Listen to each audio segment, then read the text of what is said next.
राष्ट्रिय अञ्चलबाट हुनुभएका यहाँका प्रतिनिधिज्यूहरू लगायत सबैलाई चाहिँ फेरि पनि नमस्कार गर्न चाहन्छु। खासमा हामीले औपचारिक हिसाबमा कार्यक्रम सुरु गर्ने तयारी त गरेका थियौँ, तर पनि यहाँको उपस्थितिले गर्दाखेरि चाहिँ सबै सल्लाह अनुसारलाई औपचारिक हिसाबमै सुरु गर्नुहोस् भन्ने सल्लाहलाई वर्णन गर्दै फोटो पनि खिचिदिनुहोस् है, उहाँको फोटो पनि खिचिदिनुहोस्। हामीबाट विशेष गरी आज हाम्रो चलन समाज दक्षिण कोरियाले आयोजना गरेको भेटघाट तथा टीका जमाना आदान प्रदान कार्यक्रममा उपस्थित हुनुभएका सबैजनालाई नेपालीहरूको महान चाड विजयादशमीको पावन अवसरमा देश तथा विदेशमा परेर रहनुभएका सम्पूर्णलाई चलन समाज दक्षिण कोरियाको तर्फबाट र मेरो व्यक्तिगत तर्फबाट हार्दिक शुभकामना व्यक्त गर्न चाहन्छु। साथै हामी प्रदेशमा रहेर पनि आफ्नै प्रदेशको तरिकाले दसैँ मनाउन एउटा माहौल बनाउनु पर्छ भनेर मलाई साथ सहयोग गर्ने चलन समाज दक्षिण कोरियाका कार्य समिति सल्लाहकार समिति लगायत सम्पूर्ण साथीहरूलाई पनि विशेष धन्यवाद दिन चाहन्छु।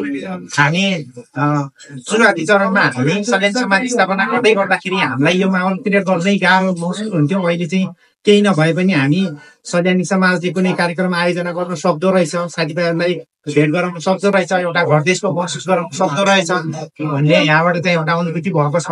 हामीले प्रत्यक्ष कार्यक्रम गरेको अनुभूति धेरै नभए पनि हामीले अधिवेशनदेखि पछाडि गरेको प्रत्यक्ष कार्यक्रम चाहिँ यो पहिलो नै हो।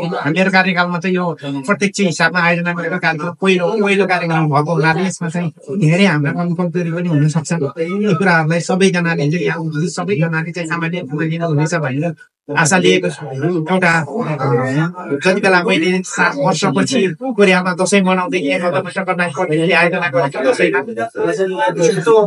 7 वर्ष 8 वर्ष बस्दासम्म पनि दसैँ मनाउने वातावरण हुनु हुँदैन। भर्खर कोरिया प्रवेश गरेका साथीभाइहरूलाई चाहिँ एउटा नेपालको चाडपर्व आउँदै गर्दाखेरि घर परिवारसँग एउटा भिडियो कलमा टिका लाउनु पर्ने, भिडियो कलमा चाहिँ शुभकामना आदान प्रदान गर्नुपर्ने अवस्थालाई मध्यनजर गर्दै एउटा घर परिवारको सदस्य नभए पनि एउटा सल्यानी प्रणाली लगायत यहाँ रहेका सम्पूर्ण नेपालीहरू एउटै घर परिवारकै जत्तिकै माया गर्ने दाजुभाइहरू सबै मिलेर एउटा प्रदेशकै तरिकाले दसैँ मनाउनु पर्छ भन्ने हिसाबले हामीले यो दसैँ कार्यक्रम आयोजना गरेका थियौँ। कोरियाको एकदम व्यस्त समयका बावजुद पनि तपाईँहरू सम्पूर्णजना टाढा टाढाबाट आएर यो एउटा हाम्रो संस्थाप्रति र हामी कति देखाउनु भएको यो मायाको लागि पनि एकदम धेरै आभारी। त्यसै गरी अब यहाँ उपस्थित सम्पूर्णजनालाई चाहिँ कार्यक्रम धेरै लामो नबनाएर हामीले चाहिँ विशेष गरी टिका जमरा आदान प्रदान कार्यक्रम रहेको हुँदाखेरि अब यो कार्यक्रम सकिए लगतै टिका जमरा आदान प्रदान कार्यक्रम चाहिँ सुरु गर्छौँ। हामी सबैजनाले यहाँ उपस्थित सम्पूर्णलाई चाहिँ हामीले सल्यान समाजको तर्फबाट आज हामीले अर्डर गरेको परिकार चाहिँ हामी संस्थाले पेमेन्ट गर्ने कुरा भएको छ। तपाईँहरूले एक्स्ट्रा खाएको कुराहरू चाहिँ तपाईँहरूले आफै पेमेन्ट गरेर जानु होला। बाँकी हामीले संस्थाले दिएको अर्डर चाहिँ हामी संस्थाले नै पेमेन्ट गर्नेछ भन्दै तपाईँहरूको आफ्नो शुभकामना मतलब लिएर चाहिँ बिदा हुन्छु। हस्, धन्यवाद।